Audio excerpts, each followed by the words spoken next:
Kalian tahu nggak sih, FIB dulu dikenal sebagai Fakultas Sastra loh.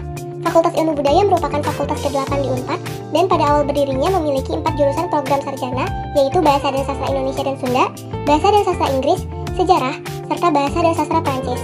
Program studi terbaru yang dilahirkan FIB Unpad adalah program Diploma 4 atau Sarjana Terapan, yaitu Prodi Bahasa dan Budaya Tiongkok. Di FIB sendiri terdapat beberapa fasilitas seperti Gedung Dekanat, Pusat Studi Bahasa Jepang, Aula PSBJ, Gedung B, Gedung C, Gedung D, Blue Stage, Sekretariat Himpunan, Masjid, Taman yang biasa dipakai untuk tempat nongkrong seperti Bang Bir atau Bangku Biru, dan di belakang dekanat, Pusat Bahasa, Panjat Tebing, Kantin Shokudo, dan Perpustakaan. Program studi yang terdapat di FIB, yang pertama ada Sastra Indonesia. Prospek kerja dari lulusan Sastra Indonesia dapat menjadi guru, dosen, pengajar bahasa Indonesia bagi penutur asing, wartawan, penulis, dan lainnya. Yang kedua ada Sastra Sunda. Prospek kerja dari lulusan Sastra Sunda dapat menjadi peneliti kebahasaan, sastra, dan pernaskahan di Dinas Pendidikan, Dinas Kebudayaan, Dinas Pariwisata, Museum, hingga Perpustakaan. Yang ketiga ada Ilmu Sejarah. Prospek kerja dari lulusan Ilmu Sejarah dapat menjadi pengelola sumber-sumber sejarah seperti arsiparis, kurator, pustakawan, dan lainnya.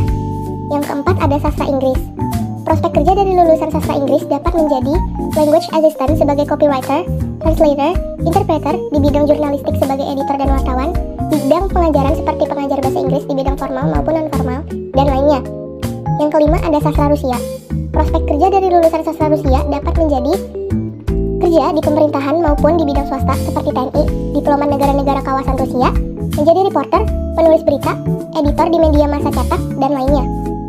Yang keenam ada Sastra Prancis. Prospek kerja dari lulusan Sastra Prancis dapat menjadi pegawai di institusi Prancis, menjadi penerjemah, agen pariwisata, dan lainnya. Yang ketujuh ada Sastra Jerman. Prospek kerja dari lulusan Sastra Jerman dapat menjadi penutur bahasa Jerman, terutama di instansi kejermanan seperti ahli bahasa, sastra, budaya, dan lainnya. Yang kedelapan ada Sastra Jepang. Prospek kerja dari lulusan Sastra Jepang dapat menjadi staf Kemenlu, Kemenhan, Kemenpar, pemandu wisata, pengusaha staf hotel atau travel, dan lainnya. Yang kesembilan ada Sastra Arab. Prospek kerja dari lulusan Sastra Arab dapat menjadi peneliti, penerjemah, tour guide, travel dan biro perjalanan wisata, ahli dan praktisi naskah kuno berbahasa Arab, praktisi kaligrafi, dan lainnya. Yang ke-10 ada Bahasa dan Budaya Tiongkok. Dari lulusan Bahasa dan Budaya Tiongkok ini dapat bekerja di Kementerian Luar Negeri, kedutaan besar, perusahaan-perusahaan perjalanan wisata, perusahaan ekspor-impor, dan lainnya. Di FIB sendiri juga terdapat pasca sarjana seperti magister atau S2 dengan ilmu sastra, kajian budaya, ilmu linguistik, dan sejarah. Di FIB juga terdapat doktor atau S3, yaitu ilmu sastra. Nah, untuk UKM yang tersedia di FIB ada yang pertama Les Kontores, berada di bidang paduan suara. Kedua ada Blue Radio, berada di bidang independen radio. Yang ketiga BSIB atau Bulu Tangkis Fakultas Ilmu Budaya, berada di bidang olahraga. Yang keempat Pena Budaya, berada di bidang pers mahasiswa. Kelima ada Unit Basket Sastra Unpad atau UBSU, berada di bidang olahraga. Keenam ada Blue Hikers, berada di bidang olahraga. Ketujuh FIB Rator, berada di bidang modern dance. Kedelapan KBK, berada di bidang kerohanian Kristen. Kesembilan ada Literatur Optikal Sinema atau LOC, berada di bidang komunitas film. Kesepuluh ada DKM Al-Muslih, berada di bidang keagamaan Islam. Ke-11 ada Federasi Sepak Bola Sastra Unpad atau FSSU, berada di bidang olahraga.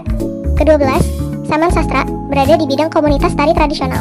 Ke-13 ada Paras Sastra, berada di bidang fotografi. Dan yang terakhir Ultras Sastra, berada di bidang komunitas supporter.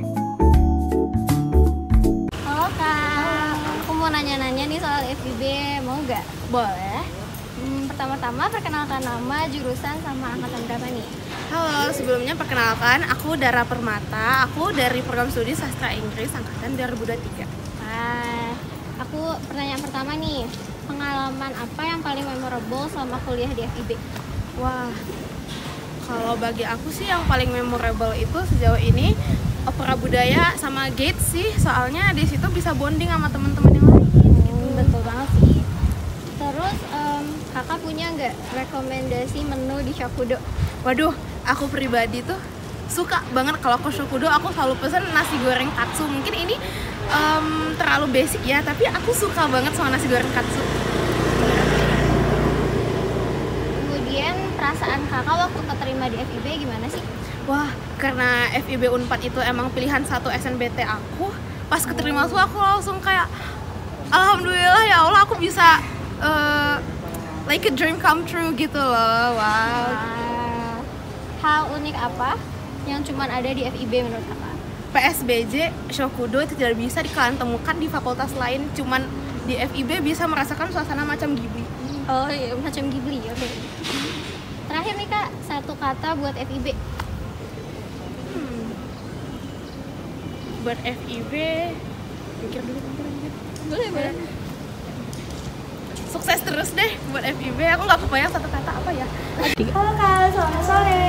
Aduh, aku mau izin wawancara buat video kakak, boleh nggak nih? Boleh banget. Sebelumnya kakak boleh memperkenalkan diri nggak nih? Nama, jurusan, dan angkatan berapa? Halo semuanya, nama aku Ezahra, aku dari jurusan Bahasa dan Budaya Tiongkok, angkatan 23. Waduh, mau banget. Aduh, sama kita sama nih guys. Aduh, ini aku mau ngasih pertanyaan, boleh nggak Kak? Boleh banget. Boleh banget, oke. Yang pertama nih, pengalaman paling memorable selama kuliah di FIB.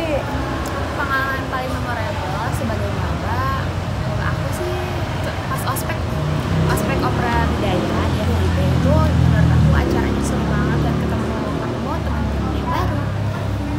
Iya, betul banget. Yang kedua, menu rekomendasi yang ada di Shokudo. Aku paling suka nasi goreng katsu, kalian harus coba juga ya, itu enak banget, parah. Yang ketiga, hal unik apa yang cuma ada di FIB? Aduh, kakak kasih tahu nih. Pastinya Shokudo, karena Shokudo hanya di FIB saja. Sini aja nggak apa-apa. Tuh, kalian harus mampir ke Shokudo guys. Yang keempat, satu kata buat FIB nih. Unik. Yang kelima, perasaan kamu pas diterima di FIB. Pasti tentu banget rasanya senang banget dan akhirnya aku bisa masuk Unpad. Yes. Aduh Kak, sekian aja nih pertanyaan-pertanyaan dari aku. Makasih ya Kak, udah ngasih waktunya buat ditanya-tanya.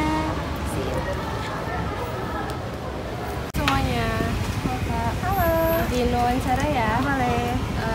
Sebelumnya boleh perkenalkan nama sama angkatan dari jurusan. Nama aku Fatia Tarjanti. Aku dari jurusan Ilmu Negara angkatan 2023. Sebelumnya aku mau tanya ya, pengalaman paling memorable sama kuliah di FIB. Paling memorable tuh waktu kita opera budaya alias pas ospek. Itu tuh paling rame karena kayak bondingnya seru, terus kita juga dapat banyak teman, terus dapat banyak pengalaman baru, dapat insight baru. Itu yang paling memorable. Ada nggak sih kira-kira menu rekomendasi yang dari Shokut? Kalau menu rekomendasi dari Shokut, aku saranin buat jajan risolnya. Soalnya itu enak banget, itu harganya 5.000. Terus isinya banyak banget. Selanjutnya, hal unik apa yang cuma ada di FIB? Hal unik apa yang ada di FIB? Shokut sih tentunya, itu ada di FIB doang kan. Terus yang kedua adalah apa ya? Banyak banget cerita horor di sini dan itu yang paling ciri khas FIB banget gitu. Terus Gedung D-nya ya. betul. Terus yang ketiga adalah tentunya Himse alias sejarah, itu paling ikonik banget di sini. Selanjutnya nih ada satu kata buat FIB. Saudara. Dan yang terakhir, perasaan kakak ketika keterima di FIB itu apa?